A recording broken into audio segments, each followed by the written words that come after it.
This is a Rogue Media Network podcast. Looking for a great haircut or shave experience? Come to Champion Salon and Barber. Our skilled barbers and stylists are dedicated to giving you the best service possible. Whether you need a simple haircut or a complete grooming package, we have you covered. And while you're here, feel free to enjoy a complimentary beer and chat with our friendly staff. We have 2 convenient locations in Waco and Woodway, Texas. You can also book appointments online or through our app, making it easy to schedule your next visit. So why wait? Visit Champion Salon and Barber today and experience a cut above the rest.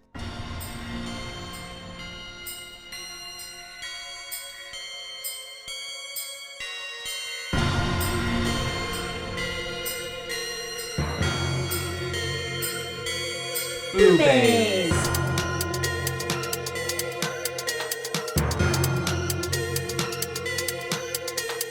BooBaes.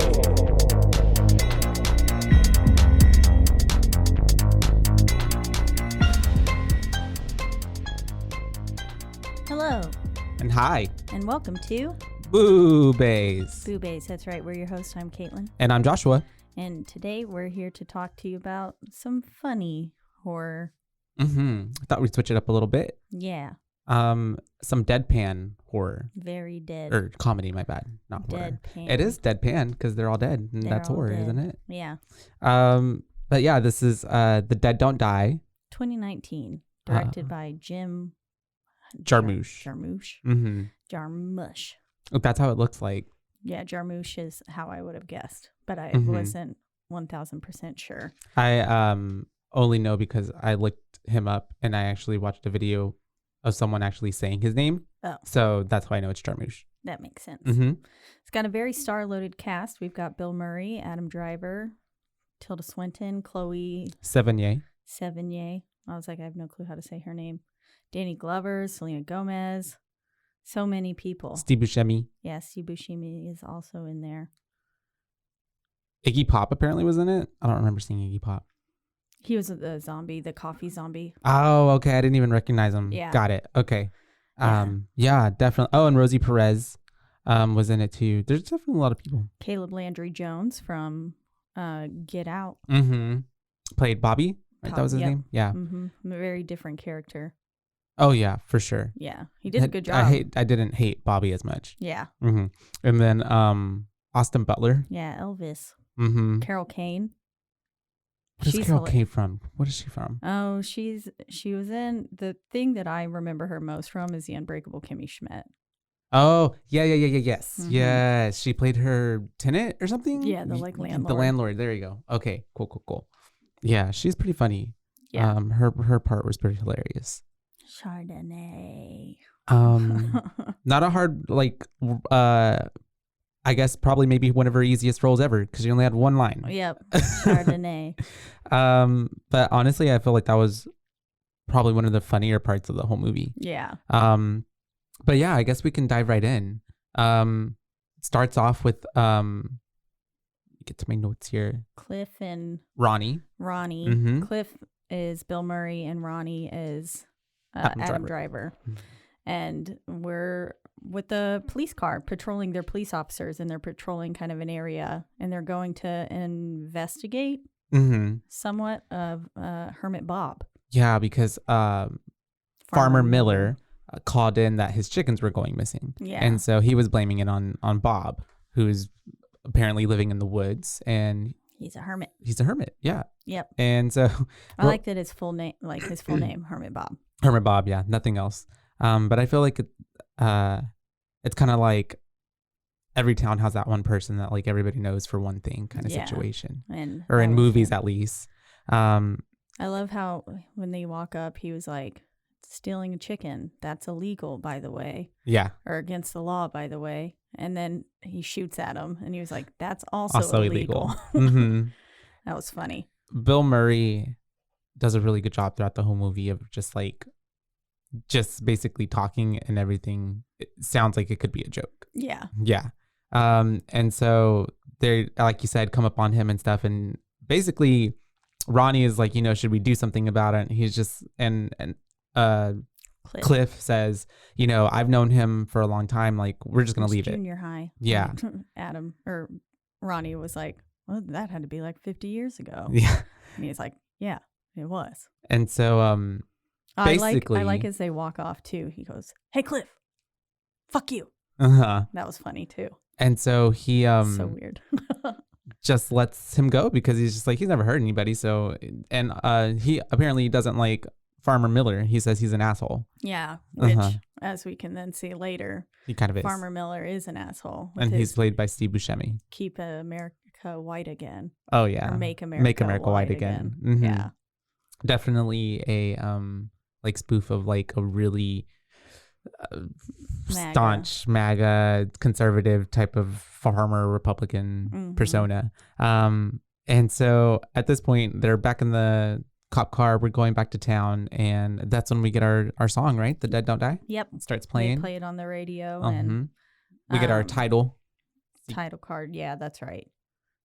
But then after that, that's when we get kind of more of that backstory of like Hermit Bob while they're on their way back. Yeah. And pretty on up fast, Cliff asked Ronnie like what time it is, and we know right now that his watch and his phone are acting up. They're not working properly. And he's like, but it should be past 8 p.m., but the sun is still shining, so it hasn't gone down. Yeah, so something's going on. I love how they're just like, that's weird. That's weird. Yeah, that is weird. This daylight savings got me all out of whack. And it's like, that's different than daylight savings. Yeah. For it to be up past 8 p.m. It's pretty Which late. in some parts of the world, that's totally normal, but not here. Not there. Or not, they're not in Alaska where it's like daylight for so many months and the opposite the next few months. But at this point, we get someone on the radio, like a news broadcasting, broadcast going on and talking about how basically the sun isn't going down or something like something is going weird. I don't know if we get the mention of polar fracking just yet, but she is mentioning something on the radio of like weird anomalies happening. Yeah, it was Mindy talking into them, right? Oh, sorry. Yeah, that's what it was. I think Mindy called on the radio, on their like cop radio, on their hand radio, and she was saying like, "Hey, there's some really weird stuff going on," but then of course right at all the important parts, and I think she was trying to say like polar fracking and stuff. It just was like it was going in and out. Yeah. And so you couldn't actually understand basically a word that Mindy was saying. And then all of a sudden the radio dies. And that's when we find out that Ronnie's cell phone is completely dead at this point. And then this is when The Dead Don't Die plays again on the actual radio. Yeah. Yeah. And then Cliff. God, it's going to be so hard because not calling them Bill or not calling their actual names. Yeah, because all of them are such major names. So and also it just seems like it seems like they're as well kind of just playing a version of themselves as opposed to like characters, because they're not too far from who they are. Tilda Swinton, Zelda Winston. Yeah. Basically the same name. And that's basically how she kind of talks in other roles. Yeah. And I was like, it's just Tilda. She's just Tilda. Yeah, it's just Tilda. Exactly. It was hard to, but anyways. He asked like, why is this song on again or something like that, right? Or he was like, why does this song sound so familiar? That's right. He was like, I feel like I know this. Why? What is this song? And Ronnie's like, well, it's the theme song. Kind of breaks that fourth wall. Yeah. Very meta and stuff like that in on itself. And that part was just really funny to me. Yeah. I have very dry sense of humor, so this movie very much was right up my alley. It was half of my notes say LOL. It was super dry. Yeah. Yeah, it was but in essence too, looking up and understanding more of the director who directed it, a lot of he's had a long career, like a span of so many years, like decades. And so his movies are more kind of that he likes to show like real life, and like it's not going to be like some action sequence. It's kind of more of a film to like either spark dialogue, make you talk about it, kind of being a metaphor for something else type of situation. And that's what I feel like a lot of this movie was, because it's heavy on like, it's just mainly a lot of conversations between all the kind of different townsfolk that are throughout the in life. Yeah. And they're in their town. And this kind of just apocalyptic situation is happening around them, which essentially ends up for some comical situations, which is, I mean, every small town I feel like could relate to this film. They'd be like, oh, I totally know a Fern. who works at the diner. Or the diner, yeah. And stuff like that. Or the farmer or the hermit Bob situation, the town recluse or town weirdo. Yeah. But we quickly then get to the diner, right? Because this is when we're introduced to Farmer Bill sitting there with Farmer Miller with Hank. Yes. Hank? Yeah. And I like how they take on the way to the diner that we basically take a nice little like tour of all of Centerville. We drive past every single important part that we see throughout the whole movie. Yeah. Kind of foreshadowing. The stories, lines that we're going to be following. The only storyline that seemed kind of odd to me was the children. It was very out of place. Very random. It never went anywhere. Yeah. Towards the end because who knows if they lived.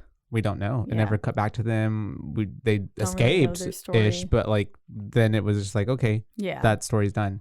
I also was just like maybe for a few points, like at the beginning, because Geronimo, I think that was his name, kind of explained things everything that would happen. Yeah. So maybe that was his, but like why not just make that Adam Driver's because role. He was also explaining things. Yeah.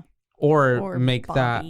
that another kid that was in town, but not have this whole like separate detention center type of situation happening. And then also the dude that kept like coming in and talking to the kids, I was like, why are they like harassing these children? Yeah, so mean. It's so aggressive. So mean. Yeah. It was really ridiculous. But probably also a commentary on something socially. So yeah, exactly. Yeah. But yeah, you're right. We did just get to the diner, and we're with Hank and Farmer Miller. And yet again, The Dead Don't Die is playing. They hammed it up. It is the theme song. So, every instance they could play it, they played it. And then everyone's like, fucking Sturgill Simpson. Or exactly, anytime it would come on, someone would acknowledge that it's on. Yeah. Yeah. Which was fun. And they end up just having, they're talking, they're conversing, I don't remember the word. Correct. And conversing, you were right. What was the lady's name? The waitress? Fern. Okay, got it. Yeah. And we just have like played by someone driver. I wonder as a relation to Adam. Yeah, maybe their noses were similar. It was Adam Driver in full drive. Just pseudonym, stage name. But they're just Fern would be a good drag name, wouldn't it? I like it. Fern. I think just anything Fern, just anything named Fern. Something Fern. They're just talking essentially, and we're getting to know more of like who these characters are within their town. Like obviously we're getting to learn even more like that Farmer Miller's an asshole. Yeah.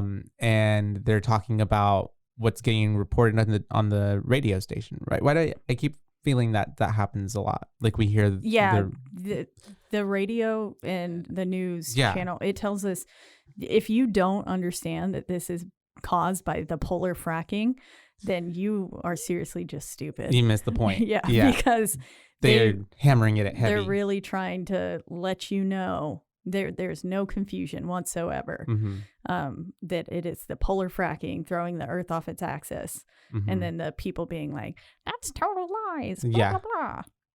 But yeah, that was happening on the radio, and that's when I think one of them, I think Fern just turns it off because that's what people do. Like we're just like, whatever, not bothering us right now in the moment, so we'll just turn it off, ignore it. Yeah, and Hank tried to ask some questions about it, but and then Farmer Miller's being like, the whatever, what's the word? He doesn't believe in the hoopla. Yeah. Yeah. Skeptical. He's being skeptic, and then I think I don't remember, but somehow we get to a joke about the coffee. Might as well be Amish. Is that the joke? No, there were so many jokes that Farmer Miller made that I'm like, oh, that's. Oh, he says the that's too black for me. Yeah, that's right. Yeah, right in front of Hank, and he was with his hat on that says "Let's make America white again." Yeah, exactly. And Hank was just like, "Are you fucking kidding me right now?" Yeah. Hank was such a polite character. Yeah, such a kind, more than he needed to be, loving character. Because he put up with Farmer Miller's racist, rude remarks, microaggressions, racism. And like it's like basically the embodiment of kill him with kindness. But yeah, he made a lot of like jokes, and then I love how he was like, you know what I mean. I just like Farmer Miller, and yeah. It was pretty bad for him. He also said something about might as well be Amish, but I don't remember what that was in reference to. I just put LOL. He made might a lot as well of be Amish. a lot of jokes that were insensitive to probably all communities. But then we get back to Bobby, who is at the what was it? Like a little convenient gas. Oh, well, we also this is where what you were talking about earlier. We flashed to Geronimo. Oh, okay, yeah.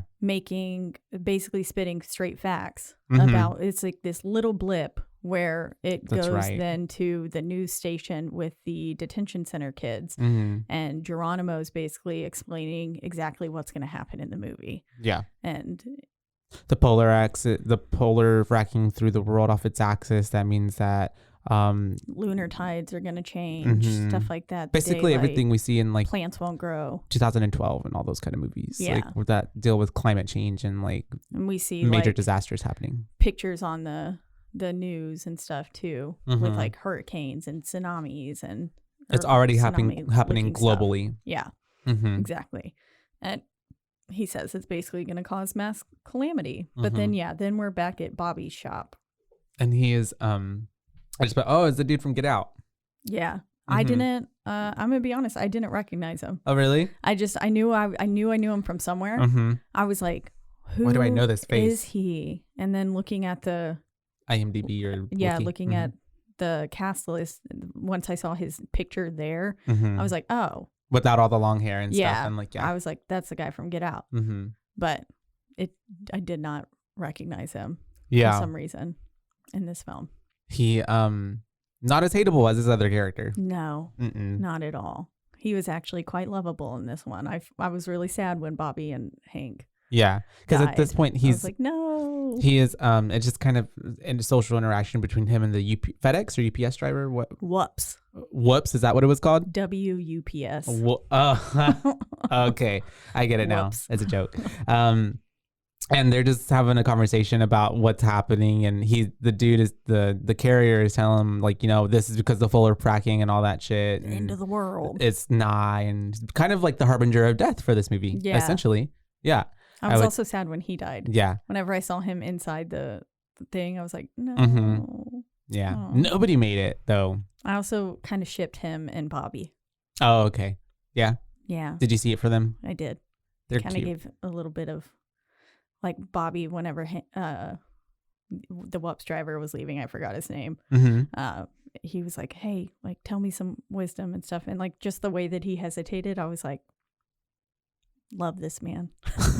You have to. I don't care. You are canonically shipping them. Yep. You have to be. You have to be gay now. I was getting more like Yoda and like Luke Skywalker, Master and Padawan. But who knows? Maybe Luke fucked Yoda at some point. Yeah, it could have been a lover's tryst power dynamic thing. And so, I love how he just like says some really basic ass like, what did he say? Did you write it down? The world is perfect. Appreciate the details. Yeah, that was his wisdom. It's like a bumper sticker. Yeah. And then we're gone from them, and I think it picks back up to a lot of times it's cutting in between Hermit Bob, just kind of like Hermit Bob's our narrator. He is, yeah. He narrates this film for us basically, and especially at the end. Watching people, spying on people, also just like, and for instance, right now he starts like looking around and he picks up like mushrooms and stuff. Yeah, and he was like, "You're not supposed to be here." Yeah, so there's like, because it was like these bright orange mushrooms. Yeah,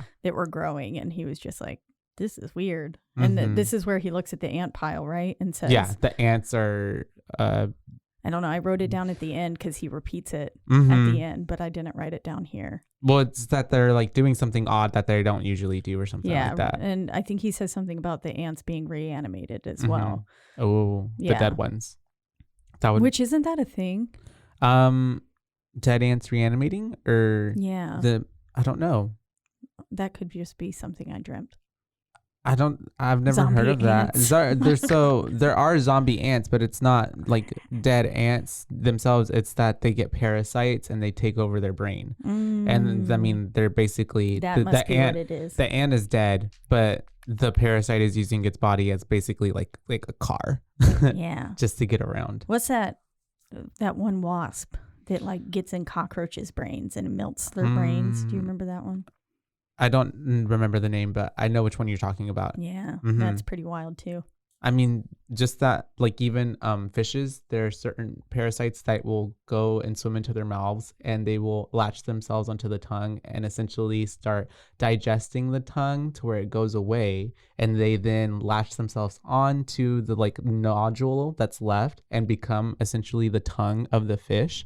And so they start to eat whatever the fish is trying to get.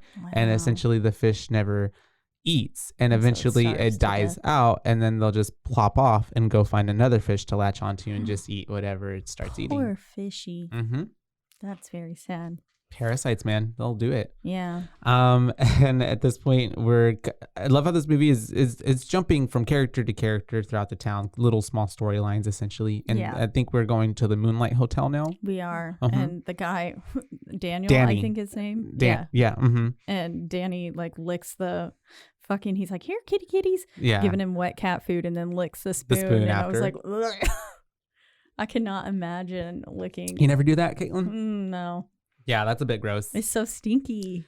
Whenever I get it out of the can, I'm like, this stinky. The kitties lose their mind, but they go feral, I'm sure. yeah, they're like, They're like, I have to walk into the bathroom downstairs, that hall bath, and lock myself in there when I get it out. Otherwise, they're like on the counters, like, and they won't give get me. yeah.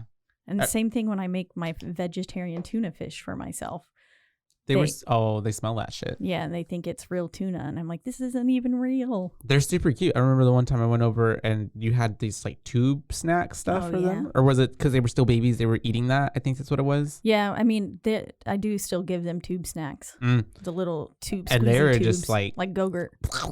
Yeah, like little monsters, They little love 'em. gremlins. They really do turn into gremlins when it comes to treat time and wet food. They lose their mind. They're super cute. They would be like, it would have been really weird at this instance if they didn't show up when I put out wet food.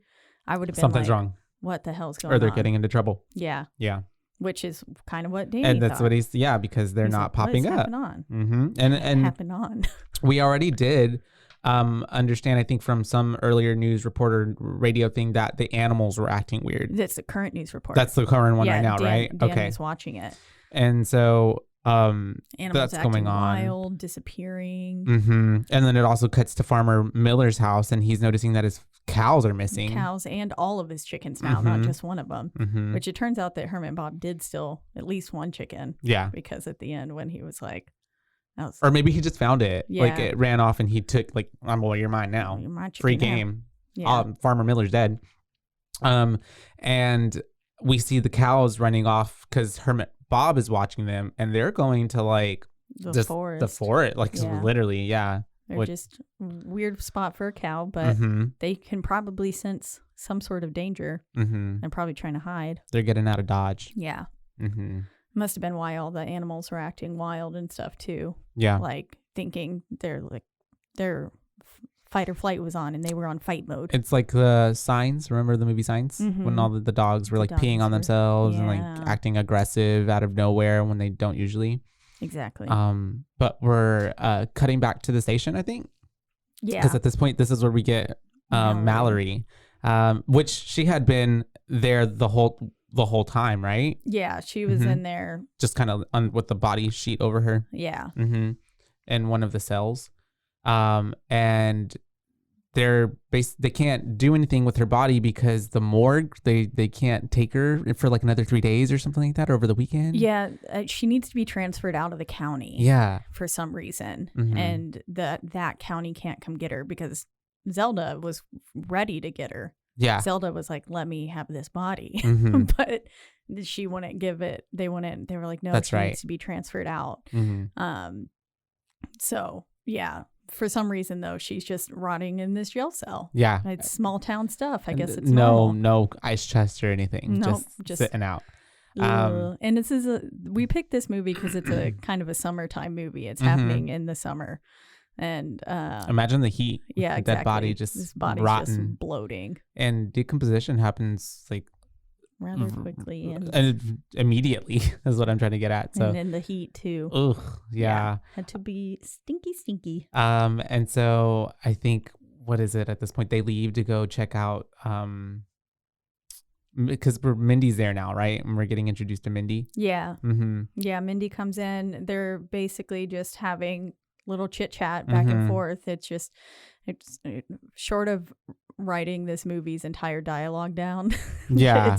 It was kind of hard to take notes on it because it was just like, well. Because it really is, like I said earlier, like it's just showing like what a normal day to day kind of situation would be like. Yeah. And they're also kind of not treating like the weird stuff right now as like, oh, the world is ending just yet. They're it's just like kind of like, oh, strange stuff's happening. Oh, that's weird. But okay. Yeah. Let's just move along with and going life. about their normal day stuff. Yeah, because they're like bantering about their Prius and stuff or something. Because it's like, should I drive you home? Yeah. And she was like, can you even fit 2 people in that smart car of yours? And he was like, it sits 2 very comfortably and stuff. And then they were going like having a war of electric cars with the Prius and the smart car. And I love it because then you see them how they like pull up later at the diner whenever they're going to check out her and the other lady. It's hilarious. It was. But now we're back at the diner and we have. If we do at this point though, we do get one conversation bit. Which one?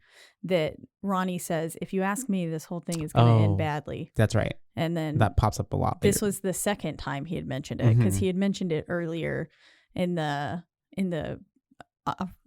what's it called, police car. I almost said officer vehicle. Officer vehicle. It's not. Officer vehicle. Still right. It works. Not the correct vernacular. Yeah.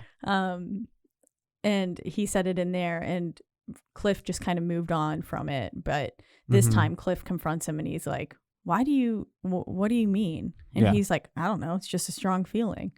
But yeah, then we're back at the diner. At the diner. And they're talking about Zelda Winston. Yeah. And basically everybody thinks she's weird. Yeah. There was like Zelda. I saw Zelda. Oh, wait, no. That's when we flipped to them. I was like Zelda praying to Buddha. To Fern and Lily. And also doing katana stuff. Oh, that happens like right after. Yeah. Yeah. But yeah. But yeah, I mean, because basically they're just talking about that. They're not talking like shit. But no. They're also just being like, she's pretty fucking weird. Yeah. Which is like everybody's consensus throughout. Yeah. And I mean, we do kind of then see her character and she's a little fucking weird. Yeah. Yeah. She is. She's not your typical person, which we get to find out later, which actually, I don't know. She could be a person, but also she could be an alien. I think. An alien. Right? Yeah. And that's why she was acting the way she acts. But yeah, sorry. Anyways. Especially when she was driving the smart car and she was like, what a strange little piece of machinery. Or and there's even moments like later on when she's talking to Ronnie and she notices his keychain and it's the Star Wars thing. It's like, Star Wars, what a great work of fiction. Like, because that's about aliens, I guess. Yeah. And so, yeah, and right. Also funny because it was Adam Driver. And he's from Star Wars. Yeah. I'll forget. I didn't even, honestly, yeah. That went right over my head until just now. Really? Yeah. and I know he's Kylo Ren, and I went in even thinking like, oh yeah, it's from Star Wars, but I didn't think about it. But yeah, she's getting brought up, and then we get introduced to her. Do we not? And that's when she's doing her katana stuff. Yeah. She's like, it is somewhat like praying to the Buddha statue, but then also doing like this cool katana dance, kind of very Kill Bill-ish. Yeah. And like. Very much so. Yeah. I don't know. Like in this moment, it felt like a sequence where it's like it should have been in another movie where like the fighter is getting ready to defeat the master type of situation. I don't know. It also kind of reminded me of Doctor Strange. Oh, really? And her character in Doctor Strange. Oh, yeah. That's true. She kind of was like a type of monk type of character. Doing similar motions, but of course, in Doctor Strange, it causes portals and stuff like that. It's magic or whatever. But yeah, so she had a lot of practice for that. Yeah. But yeah, we watch her doing all of this. And at this point, I think what happens, because she's the morgue owner. Looks really cool. And yeah, I remember after watching this movie, I did my eye makeup like just hers like her for like a long time. I would put the red just like in this the part corners of my eye. Yeah. And the creases, sorry, not corners. Yeah. And she really inspired me in this film. I liked it. Thank you, Tilda Swinton. Thank you, Tilda, and the costume and makeup designer. Everybody. We had a part of that. Oh, but the body's, so she's the morgue owner. Yeah. And the body's hand is popped out. As she walks out from a room to go, I guess, from room to room. And she's like, that's strange or weird. Yeah. No, it's just weird. Because everybody's saying weird. That's weird. That's weird. And she pops the little hand back in. And she tells him to stay put. And she ends up walking out. And then at this time, she's so remarkably calm for all of this. Yeah, because it's like, that but I feel like as a body shouldn't move. Morgue assist coroner, you kind of have to be like used to strange it's things. You're already doing a very like inherently kind of scary job. Creepy. Yeah. Creepy, spooky, ooky. And so I feel like, and then bodies as they're going through rigor mortis and everything, like do move and tighten up or like release gas and stuff like that. Their nerves might still flinch or something. So something can be explained as as something rational as opposed to like, well, they're zombies now, right? Exactly. Yeah. Although immediately I would think zombie. Yeah, I'd be like, oh, that's not normal. Yeah. And transitioning, it's nighttime now. Which is, we had been going and hearing that like, the sun hadn't been setting. So now it's nighttime. It's dark. And at this point we go to, my note says kids talking. What are the kids talking? Is it the kids in the car? We flash to Cliff sleeping in the cell next to Mallory for like half a second. That's right. And then we're back with the kids, Liv and Stell. Liv wakes up from a nightmare. That's and right. She like wakes with the start, and then Stell comes over and is like, or Stella, I'm not sure, comes over and was like, what's going on, blah, blah, blah. And Liv's just like, I don't know. I just got this really creepy feeling. Yeah. And that's when we then pop to Hermit Bob, right? Hermit Bob, yeah. And he's doing his binocular thing and watching shit. And that's watching when the moon, and he says toxic lunar vibrations. Oh, yeah, because the moon is like pink and green looking. It has this like cover over it, this weird aura. Yeah. Yeah, it's like glowing. Yeah. It's got an aura around it. Exactly. Yeah. And the dead start rising at this point, I believe. That's when people start coming out of their grave. We get our first two that I guess I didn't know was Iggy Pop. Yep. Who was the other lady? She's super famous. Was that another one you named that was famous? Don't think so. Did I just miss? Okay. Oh, Sarah Driver. That's the Sarah Driver one? Yeah, okay. Sarah Driver was the female coffee zombie. Interesting. Coffee zombie number 1 is Iggy Pop's official. Oh, okay. So Sarah Driver is Jim's partner, the director. Oh. Yeah. I know who Iggy Pop is, but yeah. That's basically his partner. Doesn't say wife, but it says partner. Partner. Yeah. Interesting. And she's like, so Iggy Pop's is Coffee Zombie number 1. That's his like official name title. And then she's female coffee zombie. Cute. Okay, she's apparently been in like his things and then a few other things. That's cool. But yeah, they pop out and this is basically, they're doing their whole what zombies do and just kind of doing the zombie thing and walking out, and they're gonna go look out for their next meal, or their first meal, I guess I'd say. Yep. And they happen to stumble upon Fern and Lily, who were still in the diner just talking and stuff. They're closing down shop. I guess Lily is the cleans up and stuff, and Fern is just like, well, ain't no more customers, I'm out, peace out, I'll see you in the morning. She's done all of her stuff. And so she ends up trying to leave, but before she can even get out the door, of course, we have Coffee Zombie number 1 and Coffee Zombie number 2 come in, and she's trying to tell them that they're closed. But before she can even like get 3-4 words in, she starts getting attacked by them. Yeah. I think she starts screaming like, "What happened to you?" Like you start to hear us like, "What happened to you?" Because they look fucked up. Yeah. And yeah, she gets pretty much mauled. Yep. Yeah, it's pretty bad for her. Gets eaten into, and then her little intestines. Pretty good practical effects. Yeah, I agree. And then Lily's getting attacked, she's like, I'm gonna shove this wooden broomstick up your ass. Yeah, she's like trying to be as threatening and like she was funny, protecting herself, but literally he just like hopped on her and she was like, and fell down. Yeah. And she also started getting eaten alive. Yep. Yeah. And she got her intestines and stuff. Mm-hmm. He was munching on like the long intestine or something. Yeah. For a little bit before they saw coffee, and then they were like, coffee. Yeah, I think she saw it first, right? And then she starts pouring it on herself, and then he starts doing it. And then they start smashing the pots. Yeah. Yeah. And And then he actually carries one out with him. He keeps one of the pots with him, but they were smashing all the mugs and one of the pots, which I just had to imagine how, I mean, obviously they probably use cold coffee, but. Oh, yeah. But dousing yourself with all of that or maybe it's just water with food coloring. But I mean, I'm sure coffee isn't that bad. I'm sure they were just like, we'll just make some coffee and make it, we'll let it cool off, make it cold. Yeah.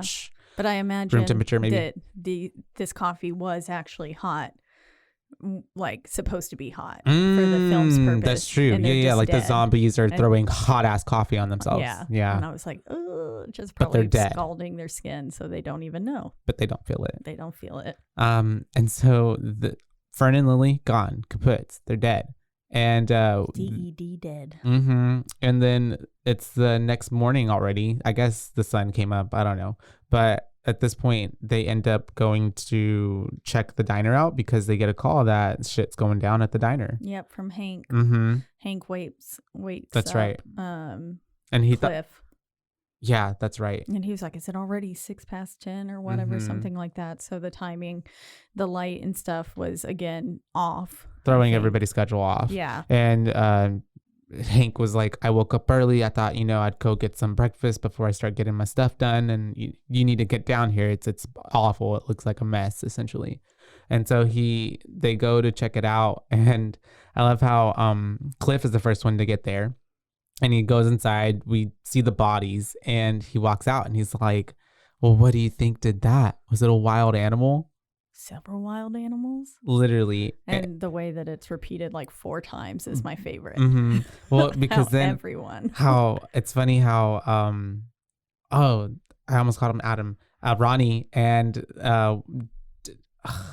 it's Mindy. I almost called her Dina. Ronnie and Mindy pull up and they are both in their smart cars, and then how he's like, the same thing, like, did a wild animal do that? Several wild animals, and their delivery is all like the exact same. Yeah.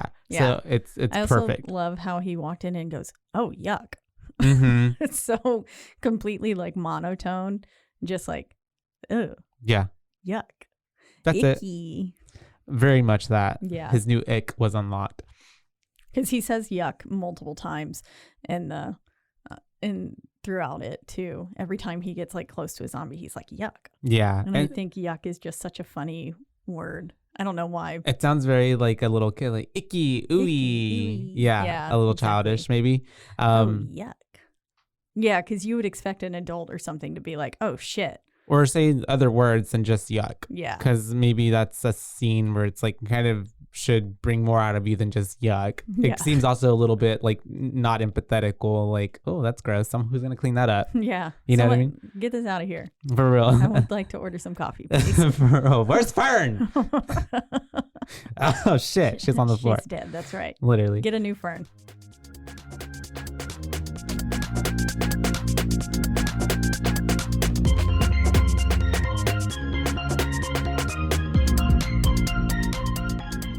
Did you know you could be putting oil and chemicals in your coffee?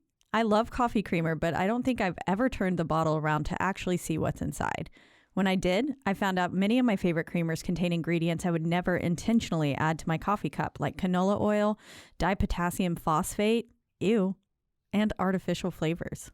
Laird Superfood all started when big wave surfer Laird Hamilton needed morning fuel that could allow him to spend the entire day chasing the ultimate wave. He couldn't find anything in the market that met his ingredient standards, so made himself the ultimate plant-based creamer. Laird Superfood started and launched its first product, Original Superfood Creamer, in 2015. Laird Superfoods contain no artificial flavors, colors, or additives, and no sugars from highly refined corn syrup. All Laird products are sustainably sourced and thoroughly tested to ensure that you're incorporating the cleanest, finest fuel into your routine. All Laird products are also made of all-natural whole food ingredients, and they are crafted from the highest quality all-natural real food ingredients. Are you ready to feel more energized, focused, and supported? Go to lairdsuperfood.com and add nourishing plant-based foods to fuel you from sunrise to sunset. Use our promo code BOO at checkout to save 15% off your purchase today.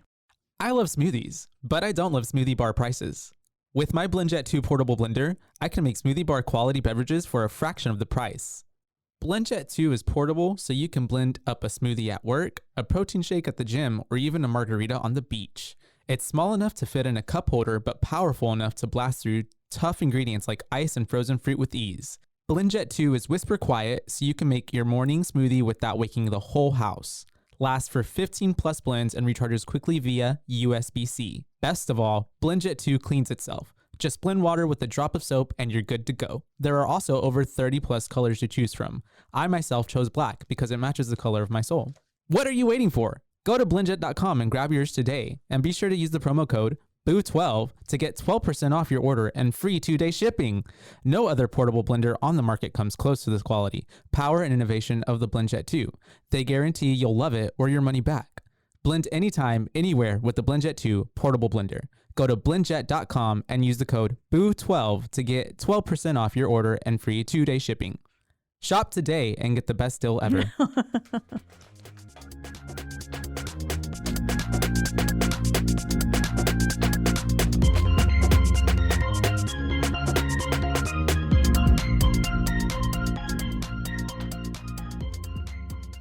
So we got a new Fern. Just kidding, we didn't. We didn't. Fern's dead. Gone. She's dead. Plus Lily. Yeah. And at this point, we're transitioning to some new characters mid-movie a little bit. I shipped Hank and Fern, too. You did? Yeah. Aw. Hank with everybody. Not Hank. Hank, the Whoops driver. Oh, my bad. Different. Different shipment. My bad. You meant Hank and Fern. Aw. Okay, I can see that. He seemed very distraught at her death. Mm-hmm. Which, they were also just friends. Well, I would be distraught if you died. Distraught. I feel like I would be distraught too if I walked up, even on people that I didn't know, and their like intestines were ripped out and all over the place. Just in like complete shock. Yeah. Because it's not even like you walk up on like just a dead body. It's like a gruesome dead body. Yeah. That's one that has been destroyed. Mm-hmm. Yeah, exactly. I also loved how the whole time they're just ignoring the 3 randos in the back that were just crying and stuff. And then how Cliff is like, get this crowd under control. And it's literally just 3 people. But at Mindy, this you're point, on crowd control. That's right. And I think at this point too, Ronnie does mention, he's like, I think it was zombies. Yeah, because Cliff goes, what could have done that? What could have done that? Yeah, and he was like, you want to really know what I'm thinking? I'm thinking zombies, ghouls, the undead. Yeah. And I was like, he's not wrong. He's not too far off from the truth. But of course, Cliff is, he, for a good portion of the movie, is like skeptical. Yeah. He's not thinking zombie. I mean, he knows something weird is happening, but he's not thinking zombies. Yeah, because unless you're like a fan of sci-fi and stuff, that probably isn't going to be your immediate reaction. Yeah, and I think until you see a zombie, if you told me zombies were, even if like the sky was dark and stuff was happening outside right now, if you told me zombies were outside, I probably would still be like, until I see a zombie in front of me, I'd probably be like, probably not. Probably not real. Yeah. And if they were zombies, I would hope that they would be like these zombies. Yeah. Because I feel like they're not as scary as like the Train to Busan zombies and stuff those like are, that. You're fucked with those. They're too fast. They're so too fast. And I feel like those are like the World War Z zombies. Those are like, and they start like, they work like ants. They start like climbing on each other and help each other up. Yeah. Like that's you're kind of, I would just, Walking Dead zombies take it all day. Yeah. They move slow, cut off the head. You're good to go. Just a little horde. Yeah, I mean, hopefully you don't get caught by a horde. Because that's what ultimately, kills them. That's how most people get killed, by the hordes and stuff. But it really is. Numbers are your friends and your enemy. Depends on whose numbers. If you have a big group, that's good for you. But if the zombies outnumber you, then that's bad. Yep. Because you can't fight off everybody. But even in the end of this, I thought like some way they can fight all these off. It's just a small town. I don't know. Yeah, I thought they could have lived too, but that wasn't in the script. Nope. And so I think now we're, after having the conversation and Mindy goes and does the crowd control and they're going to try to get to the bottom of it. We transition over to Austin Butler's characters, right? And Selena Gomez and someone else was with them. Yeah, I don't think he's as big of a name as either Unfortunately. of them. His name is Luca Sabat. Got it. Sabat. But yeah, they're basically on a road trip. Zoe and what was Jack? Jack was Austin Butler. Zoe is obviously Selena Gomez. Mm-hmm. And then Zach was Jack. What did I just say his name was? Luca. But yeah, they're passing through this town essentially, and they need to get gas. So that's really their only reason for stopping. And they end up pulling into the gas station that Bobby works at. Apparently, that's the gas station. Yeah. Yeah. His little convenience store / gas station. And as they were driving up, the Dead Don't Die started playing. Oh, that's true. Again. Mm-hmm. And she's like, I love this song. I love this song. Yeah, exactly. And and then she was like, oh, the dead don't die. And I was like, we could have, because every time the movie ever says its title in it, like if someone says the title, I'm like, roll credits. That's and it. So that's, yeah. And I was like, we could have rolled the credits like 80 times by now with how But that just much. goes to show how much they like are hammering it in. Yeah. And like, this is the theme song. This is the theme song. This is the whole point of it. The dead do not die. Yeah. But they end up at Bobby's gas station. Yeah. Bobby's gas station / comic book store / convenience store / everything you need store. Yeah. I would have been a cool store to go to. It also just kind of looked like his bedroom. Yeah. It was such and like assortment of stuff. He's got like a Night of the Living Dead poster on the case and stuff like that too. Yeah. Which I was like, oh, what a good little nod to all these zombie movies. But it would have been cooler if he was wearing a Nosferatu shirt, which gets pointed out by Zoe. Yeah. But it would have been fun if he had some sort of zombie. Even more meta. But he ends up speaking to Miss Zoe because she kind of comes up and she's asking him questions. And you kind of get like this is a point where when he sees her, you get like this glitter, like sparkle around her face, which is kind of just like, there's a few moments in the movie where I don't know if that's called, it's not breaking the fourth wall, but it's kind of like, it almost makes it like magical, fantastical. Yeah. I like a fairy tale movie or something like that. Because all of a sudden she like quite literally lights up. And it's basically supposed to show like, man, he like, oh man, here's a cute girl. Like, you know. Yeah, because she was also looking really fucking good. Yeah. Whenever she was walking around in the little booty shorts. Yeah. I was like, damn, Selena. You go, Zoe. Yeah, she looked really good. And sorry, I want to backtrack just 2 little bits to the little kids that as they were coming out of the convenience store, because the little kids were like there before, and Bobby's like, bye, and then one of them goes, turn blue, Bobby. Oh, that's right. and then as Austin Butler's character Jack tries to say like, oh hey kids, they go, eat me. And I was like, these little kids are just so fucking. And doesn't he say like, oh, cute kids or something like that? It was so funny. The turn blue, Bobby. He didn't even hesitate with that comment. Yeah. Bobby was like, bye. These are some badass little kids. Yeah. I was like, oh. And then they die later. We see them back at the store. Where they love to be at because they got candies. And so with Zoe, she's talking to him. And then the 2 boys come back up to the counter where he's at, and they're basically kind of like giving him a hard time. Yeah, they're bullies. They're just being dicks. Yeah. Because I guess they can kind of tell like he's into like, you know, more like comic book stuff, sci-fi stuff, and so you nerdy know things. I was not going to use the term nerdy. Oh. I feel personally attacked. Thank you, Caitlin. Me too. No, I'm just kidding.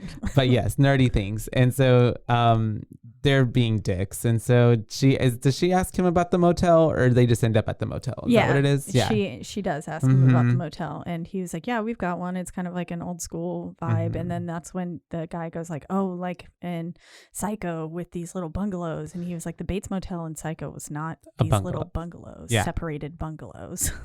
He got so offended, which I did too. Well, because he was like, don't be a dick in my store, and then also give false information, literally, or misrepresent a film. Yeah. And so at this point too, I think they mentioned something else. I was just gonna say it and I forgot that fast, but yes, there's the whole little interaction. They learn about the motel. They call him Frodo. That's right. That's the Whoops. Only the Whoops driver can call him Frodo. Yeah. What's up, Frodo? They end up heading out. They're going to the motel.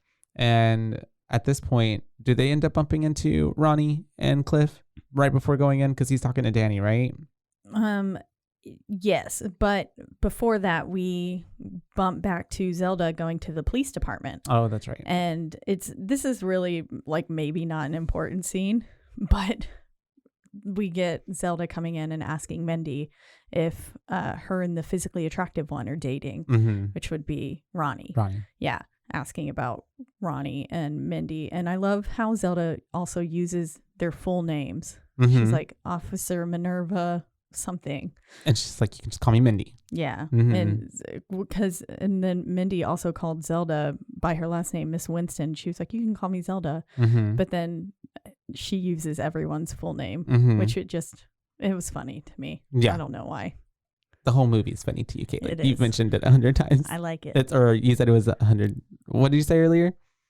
Something about 100. I don't remember. But yes, it also just goes to show that, like, even more so, Zelda is not normal, essentially, in her interactions with the other town folk. And she feels very like, are you and this human, like, I don't know, what's a word for dating that sounds... Well, it's like whatever, like it gives very like Sheldon from like Big Bang Theory, how he talks about people are using coitus, like, or something like that. Yeah. Not something that a normal person would just, even if they were talking about this stuff, like very formal technical terms. Yeah. And so they end up going to the motel. Cohabitating. Is that what she said? No. Oh, okay. But she does actually use the word dating, but it feels like she would be just talking as if like she's an alien and she's observing this species and trying to figure out, trying to get all the knowledge. But we don't know that she's an alien just yet. No, we don't. No. And so at this point, I think we're back at the motel, right? And they run, Danny and Cliff and Ronnie are there talking. Yeah, Danny, Cliff, Ronnie are there. That's the same, right, Danny, yeah. And they're basically talking about, well, Danny brings up how his cats are missing and stuff like that. And Cliff was just basically like, okay, well, they could just be hiding. They're trying to just rationalize it. Yeah. And then they're talking and Zoe needs money for the snack machine, yeah, because she's asking if there's a diner or something open in town, but they're like, unfortunately, as of this morning, it is no longer open. Yeah. Because closed obviously we saw what happened with Fern and Lily, and so Danny says that there's a vending machine inside, but she needs quarters. So Ronnie starts giving her change, which he doesn't even exchange. He just gives her, and you can tell that he's like flirting with her in a way. And even Cliff and Danny are just kind of watching like, what's happening here? Yeah. And she was kind of flirting back. She was like, I like your badge. Just a little bit. Stuff, which was like, what? It's what happened next though that honestly kind of made me LOL, because they're looking at him like, what? And he's just like, I have an affinity for Mexicans. That girl's part Mexican. That girl is part Mexican. They're like, how do you know that? And he was like, I just know. I have an affinity for them. I've been down there twice. Literally. Oh my gosh. Oh God. That's hilarious. No, it reminds me of every other white person that comes into my work and is like, oh, I just love Mexico. I've been to Mexico so much. And then they try to speak Spanish to me and I'm like, okay. Thank you. And then they're like, and then they're always like, oh, I know the cuisine. I know it like it's the back of my hand. I'm a professional now. Oh my God, give me the chili relleno. I've eaten so many different kinds of chili rellenos. Oh my God, I just love chili rellenos and beans. And it's, I do love beans. And beans are good. I love beans too. But it's just the energy. And so anyways, at this point, are we back with the kids at the detention center? Because I think they're now talking or whatever. Or no, it's... Yeah, Hermit Bob finds Moby Dick, first off, and we get a quote that he uses again at the end of the movie, the like numberless souls with numerous something. I don't know. I wrote it down at the end of the movie, but again, didn't write it down here. Because it's like a poem, essentially. It almost kind of rhymes, like all of his narration at the end and stuff. Like an outro. And so he quoted Moby Dick there, and he'll quote it again at the end. So just a weird little random thing. But yes, then we are with the kids, and Geronimo, they're looking out the window at this moment, kind of like trying to see everything unfold. Because weird shit is happening, and like the world looks like it's apocalyptic. Yeah, exactly. And Geronimo pops up, and basically he's talking about it being the undead. And he's saying, yeah, no, that's what's happening. It's literally, because it's so dry. It's literally just saying, no, this is what it is. Yep. And then, of course, the asshole freaking detention center worker comes up and is like, come on, stop being with the girls. You got to go back to your own. Do you want to be a girl, Geronimo? Yeah. He said that earlier, but still, so awful. They were assholes. Yeah. But I guess that's how it be.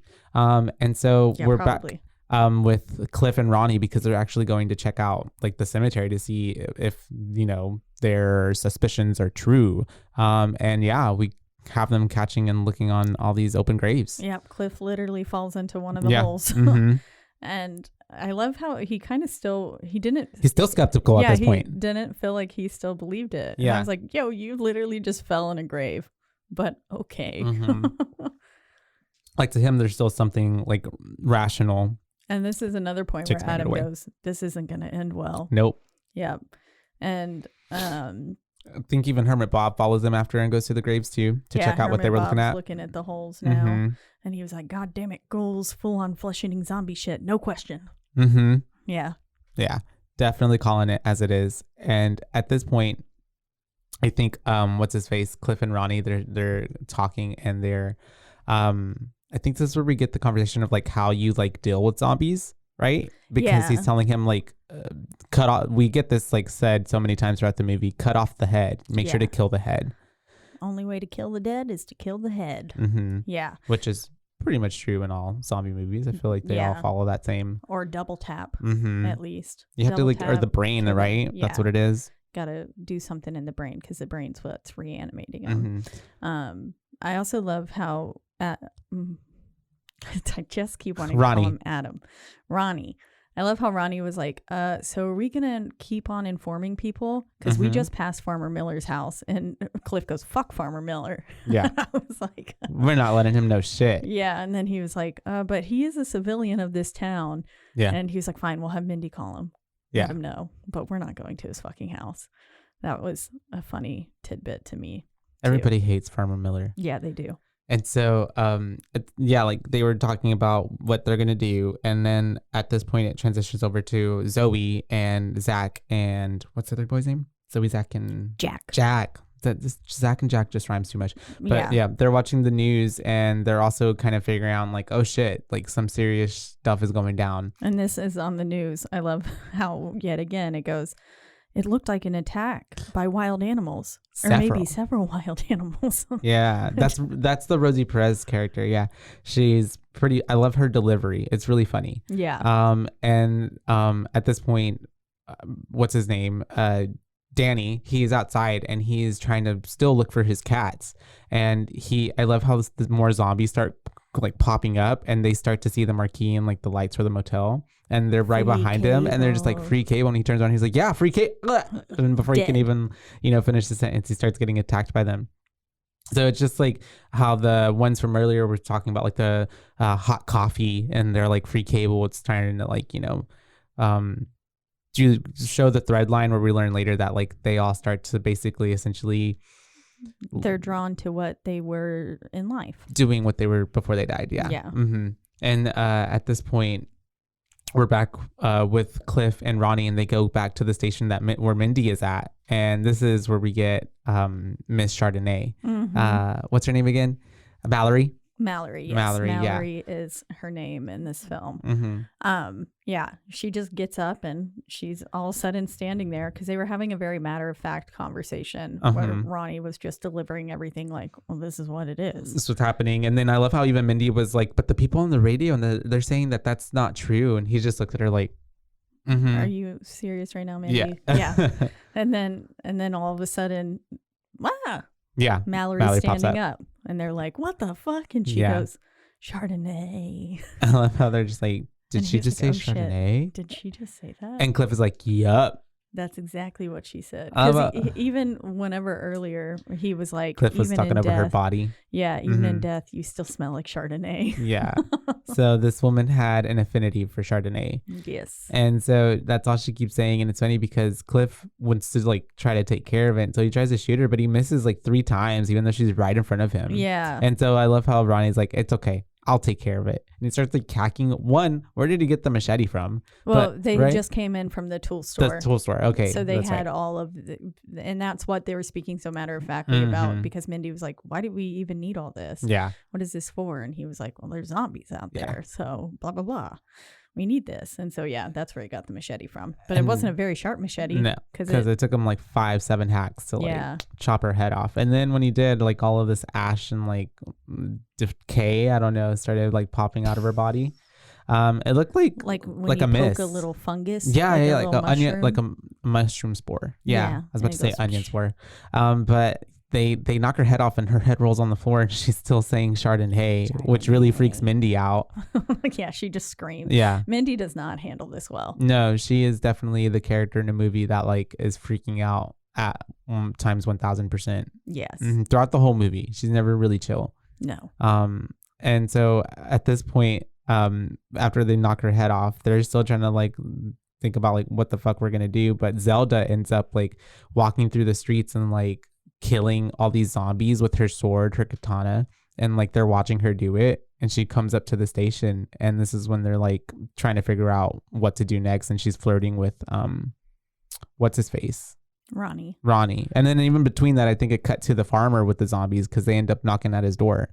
Yeah, Farmer Miller's getting attacked. I also love how we flash to Zelda and she's like making the bodies. She's doing the most bizarre that's what it makeup. is. Yes, I'm sorry. She's I got ahead. She looks like she's making them like drag queens. Yeah. And it's very like Ursula. Got green blush. Yeah. And stuff like that. And then whenever their bodies are moving, their arms are moving out. Their eyes keep popping open. And I like the little dings that happen when their eyes flashed open. And then whenever they stood up or sat up, they didn't stand, sorry. Whenever they sat up and she just like, I love it. And she says right before, she's like, so the dead just don't want to die today. Exactly. Yeah. And then she was like, that's a shame. I had them looking so bonny. So what is Balmy or Bonnie? Bonnie is Bonnie, like Bonnie and Clyde, or I like have no clue. Okay, because I heard her say that too, but I was like, what does that even mean? Yeah, maybe it just means she didn't know she's an alien, so maybe she thought it meant like beautiful or something like that, or something, some character she saw. Or maybe it's a Scottish thing. Maybe. So Bonnie, I thought I thought she said, but you said your closed captioning said Bonnie, right? Because I didn't have the closed captioning on, so I just heard it. I thought she said like balmy, like embalmed. Like a balmy, like I don't know. Or balmy, like dewy. Yeah, I can see that. But yes, she cut off their heads so like unfazed as well. Yeah, and was just ready. Like, okay, yeah. It's time to cut off the heads. She knew what to do immediately. Very, very normal thing. But yeah, then Farmer Miller's getting attacked. And then we're back with Bobby and Hank at the hardware store. Yeah. And we're seeing like all of these. We're also getting the flashes of the zombies like going up to Bobby's store saying like candy, Snapple, Siri. Yeah. And then going up at the pharmacy going Xanax. Oh yeah. Oxy. Like just running into the door. And then that's when we see that the whoops guy got eaten. Yeah. Sad. But we're gathering that they're somewhat intelligent zombies. At least they're allowed to talk. They are, what's the word? Like sentient? Is that the right word to say? Yeah. Yeah. And they communicate with each other, which also hella scary because then zombies can create democracies and like form societies. And then we'll have a zombie society. Well, that's wild. I guess if we're all zombies, it wouldn't be much different. That's true. Yeah. That really like drives in, like his movie really does make you like start asking questions, because then it's like, if that did become a thing, what is the ethical thing? Do we like do a genocide and like eradicate them, or do we let them create their own society and like live peacefully with zombies? Live peacefully, because they would have to eat human flesh at some point. Like how does that work? Yeah. Who knows?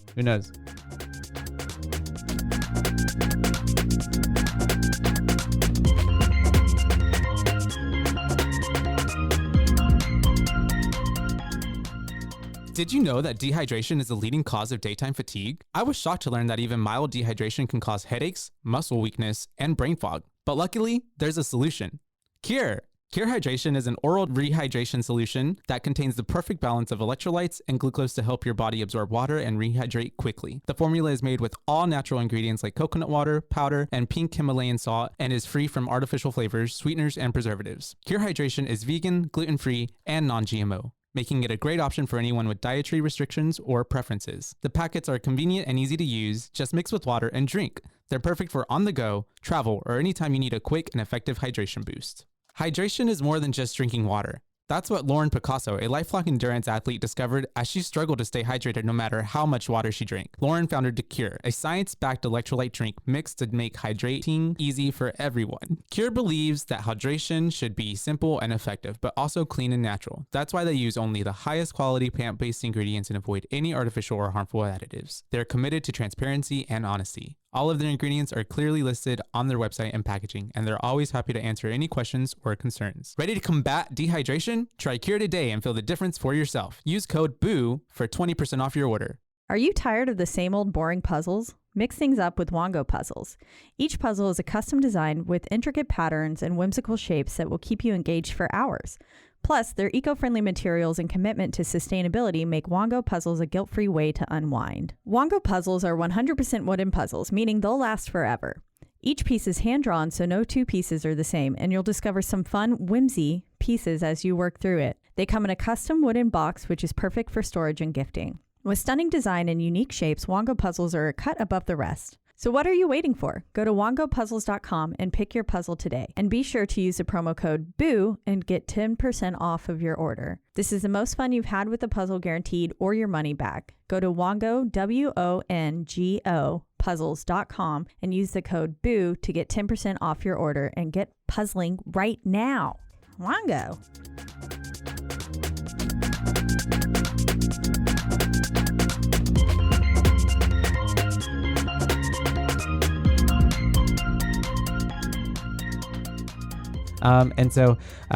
There, all that shit is happening. And then this is when I got ahead earlier. My bad. We're back at the station and Zelda starts showing up after killing all those zombies and they're watching her do it. And so she really looks like she can handle herself well, essentially. And she just is like so casually killing the zombies on her way up and stuff too. I like how before, as they're just watching her come up, they're talking and Mindy's like, isn't this where you're supposed to tell me that it's like all just a bad dream, like this, that it's all going to be okay and it'll all go away just like a bad dream? And Ronnie was like, I can't tell you that. He's like, I can't lie to you. Yeah. And then Cliff says it and then she was like, really? And Ronnie's like, I doubt it. Yeah. I was like, you motherfucker. It was pretty funny. It was. And we also briefly had flashed to the detention center too, and all the guards are getting eaten, but the kids are safe. Just they're like so random in this story. Yeah. It's literally like literally whenever they come up, it's literally like almost like no more than like a minute or two. And then it like goes back to everybody else. Yeah. They're definitely the side characters. But yeah, Zelda is coming up, casually killing all the zombies on her way. And they're like, she's strange. She's Scottish. But yeah, that's where she's flirting and stuff with Ronnie. And she sees his keychain and it's the Falcon, the Millennium Falcon. I don't think it was the Millennium Falcon. Was it not? Oh. Maybe it was. Just a starfighter? Yeah. Maybe. No, I think it was. You're right. It looked like the shape of it. Or was it Kylo Ren's ship? I don't know. I don't specifically remember what his ship looks like. Me neither. But I do know what the Millennium Falcon looks like, and it looked like that shape. But I digress. It's Star Wars, and I don't think it matters. But she was like making the point that like, oh, that's a very great, a piece of fiction, which is both jokes because she's an alien, and then like he's obviously from Star Wars. Exactly. And at that point, they're. I love how everyone was struggling to get the bolt off the door, that thing. And then whenever Zelda puts it back after they've gone outside, because basically they decide to go patrol again and Zelda's going to stay there and do the communications and all that stuff and be in charge of all that. And Ronnie at first was like, is this even okay? And Cliff was like, yeah, it's fine. But everyone was like using two hands and like struggling to get the bolt off of the door, and Zelda just puts it back with one hand. That's it. Yeah. She's like so strong. I was like, that's pretty cool. It's pretty badass. Well, and also she's an alien, and also it's funny because, like you said, Ronnie was like, someone should stay with her, and she obviously can handle herself. So that's what that was to show for it. And then they end up leaving her. They go on the streets, and basically we're observing all the zombies kind of doing what they were doing earlier, and like, you know, they're gravitating to what they're familiar with, which is getting explained by Ronnie. And it's also funny to me because Ronnie is very much like the person who has all the info, to where it's almost like, which we know why later he knows everything, but it becomes like, you know too much. Like, what aren't you? You're a part of this. Yeah. Are you causing this? You could have helped us prepare from a long time ago or something. Yeah. And this is where we get the scene where he like tells them to slow down, and he hacks one's head off while driving, which was pretty cool. I liked that. And then Mindy, they run one over, and Mindy's like freaking out about them running it over. And she's like, why'd you have to do that? Yeah. And he's like, it's not an ordinary pedestrian. Yeah. This is a little bit different, Mindy. And she was just like, no. Mindy the whole time has been very shaken by the situation. Yeah. And they end up arriving to the motel after. Did they stop by anywhere else? They drop by the hardware store, do they not? Or no, that's after, my bad. They go to the motel first. We do flash by Farmer Miller just blowing the heads off one by one. Oh, that's true. And yelling fucking trespassers at the zombies as they come up.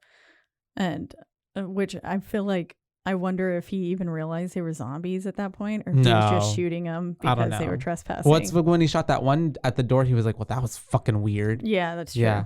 But yeah, he's just going off on them. And then we get back to the motel, and that's whenever they're checking things out. Does Danny pop out first? Is that what happens? Or no, they just end up going into the motel. Yeah, I don't think they see Danny until later when they're all coming cemetery. Up. Yeah. Yeah. But they end up checking the rooms, and that's when we find that Zoe, Zach, and Jack were killed or attacked, probably by Danny, I'm sure. Yeah, I think so. I think he was eating one of their arms whenever he was like, Cleveland. I think he was maybe eating Zach's arm. And so that's whenever they end up, Ronnie goes in and he starts killing, chopping off all their heads. Yep.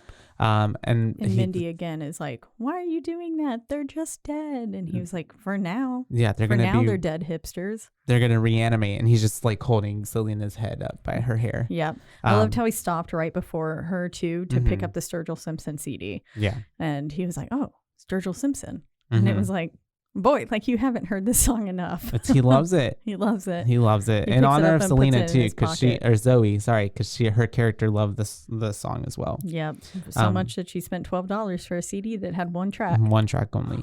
And so that's whenever we cut back to Miss Zelda at the police station, and she's doing she's like running code on the computer. Yeah. Which was it was very quick. It's a really quick blip, but yeah, she's running code, and that you can tell she's communicating with someone or something. And at that point I was like, there's something, what is she doing? She's up to something. Like, her character seems shady. But at this point we're back with them after they leave the hotel, and they are passing by the hardware store. Yep. And then they put on the CD again too.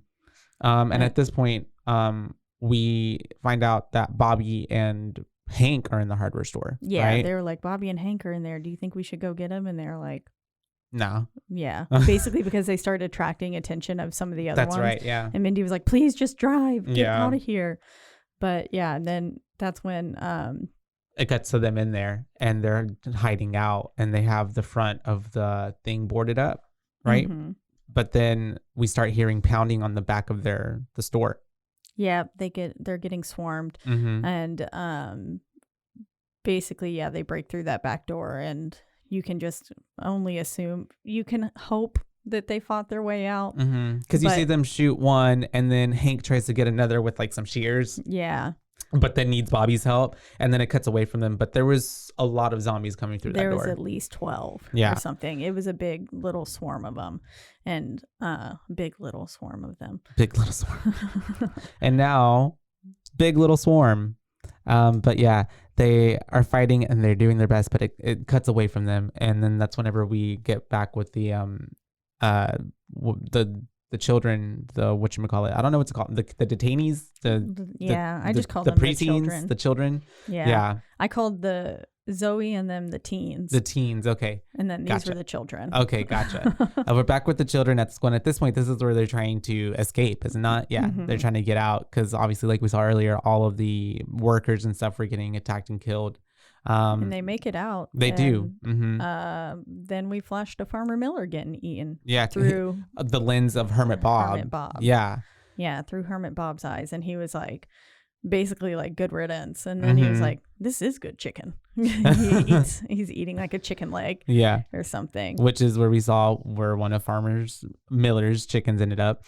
And at this point, I think we're back we're not at the station, but we're with Mindy. Yeah, we're back with their officers. They're in the car. That's right. And then she's freaking out. Ronnie goes, "This is definitely going to end badly," and Cliff's like, "Shut up, Ronnie." And then Mindy's like, "Please stop fighting." Yeah. She's like freaking out in the back seat because they're like basically going on back and forth. And Ronnie's just like, "Well, what?" Like, it's definitely going to end badly. And at this point, Mindy's also like being like, "Just tell me it's all going to be okay. Like, it's going to be okay." And I think what Cliff does try to tell her it's going to be okay. And then, Cliff's the one just trying to calm her down. Yeah. But at this point, is this where she sees her fucking grandma? Yeah. Granny's at the window. Because you hear one go, "Mindy." Yeah. And she was like, "Oh God, Granny." Yeah. And she loses her shit. And she's like, "I can't take it anymore. I'm joining you. I'm coming, Granny." Yep. She just gets out of the car to end it all. And like a swarm of zombies that are around them. So she obviously, like, you just start hearing her, screaming and getting pulled away. And Cliff is like, "Mindy, no." And Ronnie's like, "Seriously?" This fucking bitch. Yeah. She's dumb as hell. Literally. Yeah.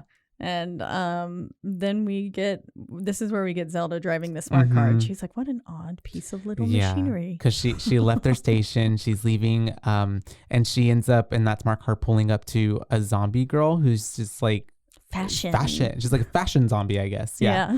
And she's like, "Oh, I know that tartan isn't yours. Yeah. But your neck looks nice." Yeah. And just like with the sword, just like slashes it right off. Just pops off. I can assure you that is not your tartan. Yeah. Yeah. And so I saw my tartan when I went to Scotland. Oh, you did? Yeah. My mother's maiden name is McAllister. Oh, okay. So McAllister is pretty Scottish. And I found the McAllister plaid. Wow. So I have a tartan. That's cool. Yeah. That's cool that you can trace your ancestry that far back. Well, it's just my mom. Oh. But I mean, ish. I can't get past my parents' grandparents. Oh, yeah. McAllister's just a Scottish name. Yeah. So. Oh, yeah. I remember it was pretty embarrassing when I had to do a family tree for the 4th grade. Oh, and trying to get information from my parents were like, "We don't know." Yeah. We no records, no nothing. You should do 23andMe. Yeah. Have you? No. It's kind of weird. I haven't. You have to send your DNA in.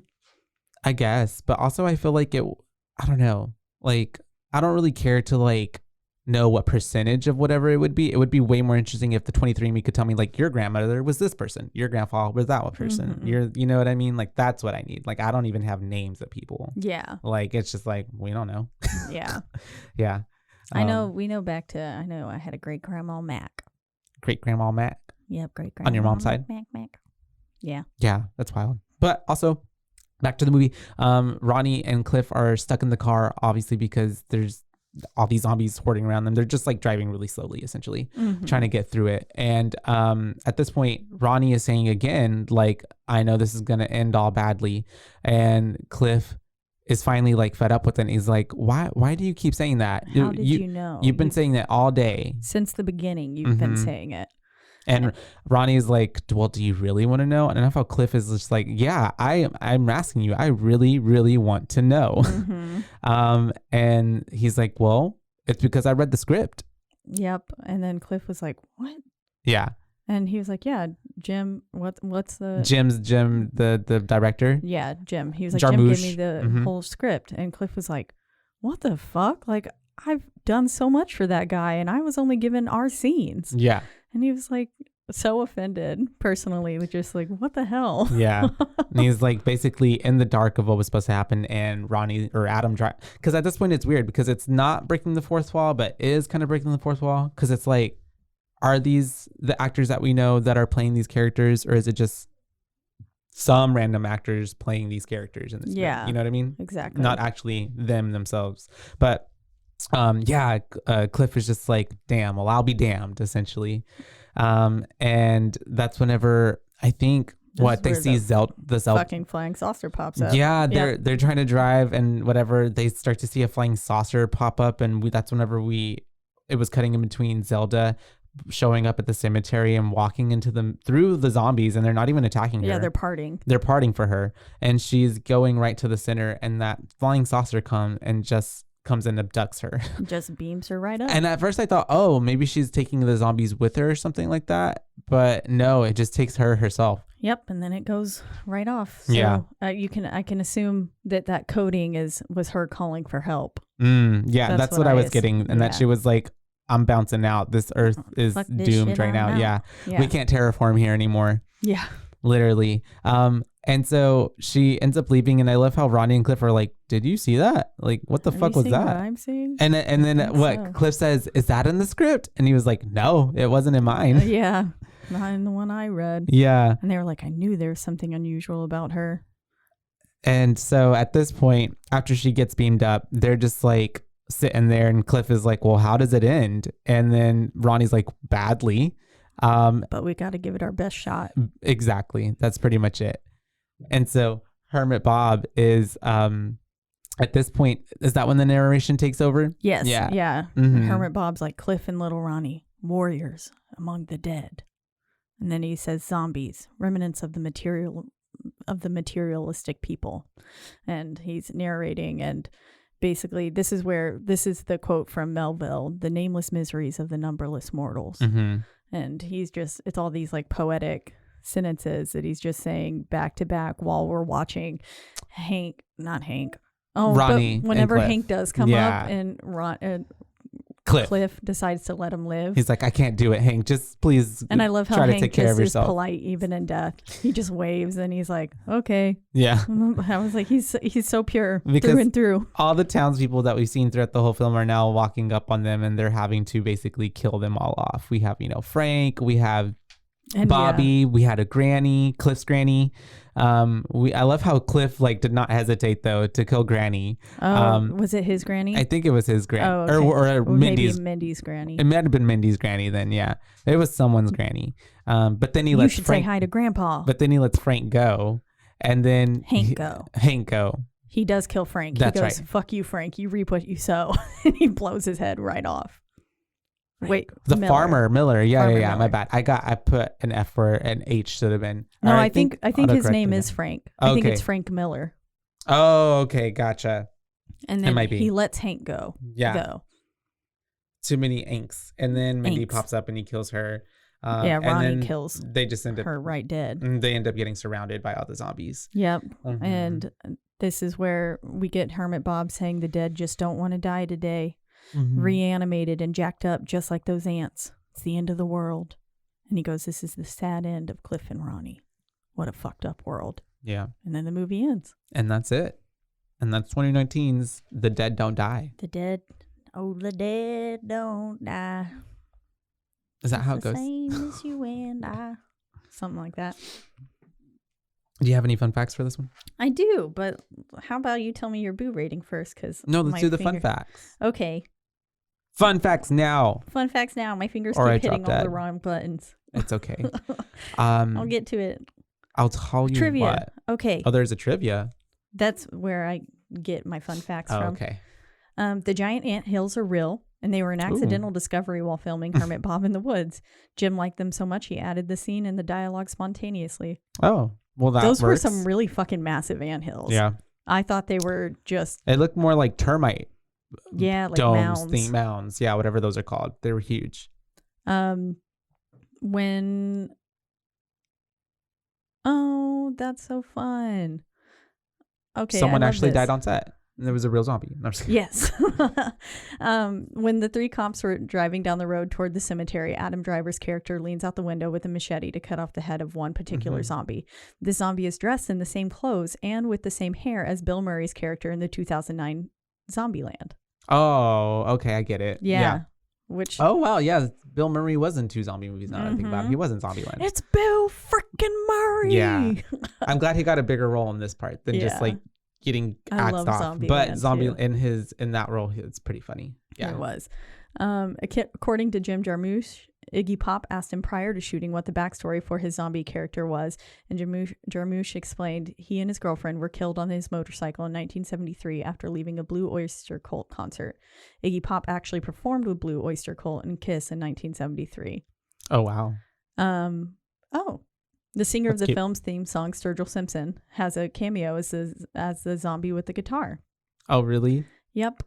And then he got a lot. It's just Jim Jarmusch must really like be likable because he got a lot of big names to be in this movie. Yeah, he really did. Yeah. The movie is filled with references to George A. Romero's Night of the Living Dead, including an appearance of the infamous naked zombie played by the original actress. Oh, yeah, there was a naked zombie in there, and so that was played by the original actress. Also, the 3 hipster teens are mistakenly believed to come from Pittsburgh, the city Romero studied and started his director career in. Gotcha. So. Oh yeah, because Danny was like, "Oh yeah, they're from Pittsburgh," and he was like, "But then why does Ronnie was like, why does the license plate say Ohio or something like that?" I bet you it's Cleveland. Yeah. That's my fun facts for this. Oh. Well, thank you for that. Film. Those are fun. I liked the Zombieland little cameo reference. That's so fun. That was yeah, I'm reading up on this Jarmusch guy. I'll have to read more even later. He's a pretty interesting character. Yeah, so Boo ratings. Let's go into it. I would have to say there was a lot of, I feel like there were a lot of good and funny scenes in the movie and dialogue wise that had me laughing. But I also feel I feel like maybe like the kids scenes and stuff that kind of felt a little bit like added for runtime maybe. Yeah. Not essentially to like drive the plot. And then even a few instances with some of the other characters in the movie. But even when they were kind of talking, it felt at times like, honestly, I would have also just loved it if it was Cliff and Ronnie the whole time. Yeah. Like, because they were really like the stars of the movie and their chemistry and like their talking and banter together. But overall, I'd say I'd have to get it like a 2.5. 2.5? Yeah. Wow. It's a 2.5, like right in the middle. Yeah. Oh, I'm sorry. I know you loved it. It's like going to get a 5 from you. But there were just some hit and misses on some of the jokes. There were some jokes that were, for me, that were like just like so funny that some of the other jokks and dialogue weren't as funny as those jokes. Like the Chardonnay bit, like that was hilarious. Like the wild animals, like that was hilarious. Like there was a very laugh out loud moments, but then there were a few moments where I was like, it doesn't compare to like what I was just watching. Yeah, in essence. But that's fair. But and also it's just a weird ass movie. Yeah. Like there's really kind of no it's like you're basically watching that something that's happening, and I feel like there's no beginning and end really. Yeah. Like you're just kind of getting an excerpt. So I feel like there was kind of that wanting of some not closure, but maybe like a bigger like the thing with the alien or ship, like maybe something for there to be more tied in with that part. But also I was in reading up in the movie, there's a lot of like metaphor, and like he's really trying to make a commentary on like the whole polar fracking and all that stuff. And even though polar fracking, I don't think that they're fracking at the poles right now, but they are fracking fracking on our on our soil here in America and stuff like that, and like other climate change events that are kind of polluting and making the world bad for us. And I feel like it's not my idea, but I know that I read somewhere that Zelda's character was essentially like the rich people who like can avoid the problem and like, oh, we're leaving, we're just gonna go to outer space. Yeah, literally like that. So it's pretty smart. It's a pretty smart and dead and pan humor movie, but for me it's gonna get a 2.5. Okay, yeah, that's fair. Yeah, I don't think I'll give it a 5. I do love it, but I think I'll give it a 4.5. Yeah. 4.5. When you watched this in the theater, right? When it came out? Yeah, I saw this in theaters and I loved it then. And I told lots of people to go watch it afterwards. And this was only my second time watching it, mainly because I just didn't have access to it. And I didn't really want to rent it either. So, because I'd already seen it. So I was like, if it comes out anywhere, I'll watch it again. Yeah. But it didn't. So had to rent it for this. But that's the level of commitment you have for this film. Worth it though. Yeah. I think it was all very clever and witty, and I do have an incredibly dry sense of humor. So the dry humor really landed for me. And there were some bits that were, like you said, that were funnier than others. But to me, I was laughing basically the whole time. And even though this was an hour and 44-minute movie, it didn't seem that long to me. Like it felt really short, even though there isn't necessarily a storyline that's happening. I do feel there was a beginning and an end, just like the beginning of it. It had to end with Cliff and Ronnie, and once they died, it was like, okay, well, that was it. That's mainly our people who we were watching anyways. So might as well end the movie here, because what's the point of carrying on with Hermit Bob and stuff like that? Hermit Bob's going to be fine. He's going to keep being Hermit Bob. Well, I think it was more so an explanation of just like what was going on. Yeah. Not necessarily. I mean, I get like... But they did explain what was going on. Yeah. In a way. Or to why it was causing the dead to be reanimated. Yeah. And then like, because it wasn't just polar fracking, it was also like weird lunar cycle or weird lunar stuff that was going on. So it was just a lot going on. I think it's because probably it was the Earth the moon reacting to the Earth. Oh, and then also the axis had gotten thrown off. So it probably was just causing weird things to happen. Like maybe like Aurora Borealis, but around the moon or something. Maybe that's why it was purple. And reanimating corpses. Yeah. And causing toxic lunar vibrations. Who knows? And also, I mean, is Hermit Bob the most reliable source of information? Maybe not. Probably not. So or he was the most in tune with all that's going on. Who knows? But overall, I really do enjoy this film. And it wasn't scary at all, but I appreciate all the thoughts and the references that went into it. That's really, I love anything that can sew those little things in. And it's still classified as a horror comedy. So I'm glad we covered it. It's a fun movie. I really like it. I mean, I'm not telling you I hate it. I'm just You're telling me you hate it. No, I don't. I feel like that's how you feel. But I'm like, it just wasn't my favorite. But I liked it. There were good parts about it. I was laughing. It wasn't like just the whole time not laughing. I know. I told Andrew to watch it because I rented it on his Apple TV. And I feel like he's going to be like, Caitlin, what the fuck? Why did you make me watch this movie? I understand that this movie is not for everyone. But it does have a solid... Like you, it's not like it's just you. There are so many people who I'm sure agree with you on like this movie is great. Yeah. But a 2.5 and a 4.5 puts it at a 3. Yeah. Yeah. So that's not too bad. It's good. Or a 3. 3.25. 3.25. Yeah. 3.25 officially for The Dead Don't Die. Dead Don't Die. Jim Jarmusch's 2019. I think The Dead Don't Die. We'll have to check out a few more of his stuff. Even though the soundtrack throughout the entire film, loved it. Yeah. Even though half of it was The Dead Don't Die. But just all the little like kind of things. Did it remind you of the Appalachia? It sure did. It was very bluegrassy. Appalachian. It also reminded me of The Strangers. Oh yeah, I can remember see that little whenever the record starts kind of like pulling. Like then it starts skipping and whatever, dragging. I don't know what that's called. Yeah. Repeating. It kind of reminded me of that with its little pulls and stuff like that. I really liked the soundtrack, which Jim Jarmusch actually composed it, right? The music for this too. Yeah. Along with Squirrel. SQU with a umlaut over it. RL. Squirrel.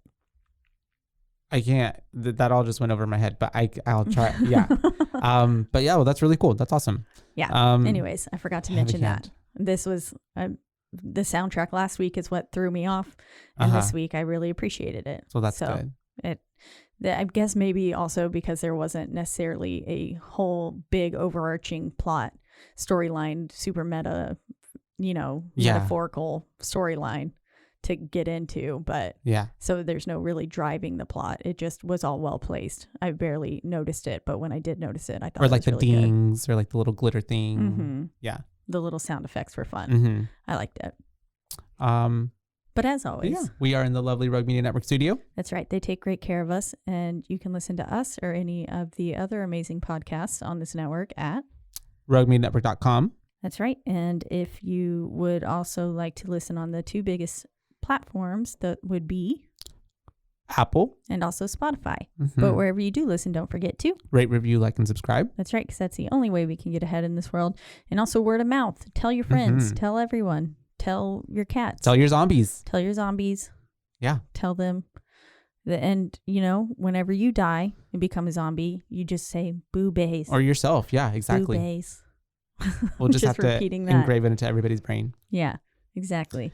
And if you want to reach out to us and let us know any other summer films you think we should cover, or because we don't have anything picked out for next week yet, or if you want to let us know your thoughts on The Dead Don't Die, you can do so by reaching out to us on our one social media platform, which is Instagram, and that is at BooBaes Podcast, and that's at BOOBAES, because we're your BooBaes, not your BooBabes. That's right. Yes.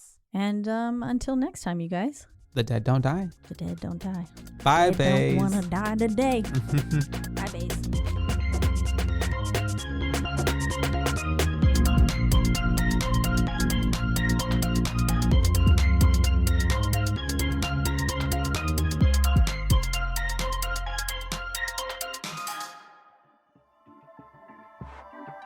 This has been a Rogue Media Network production.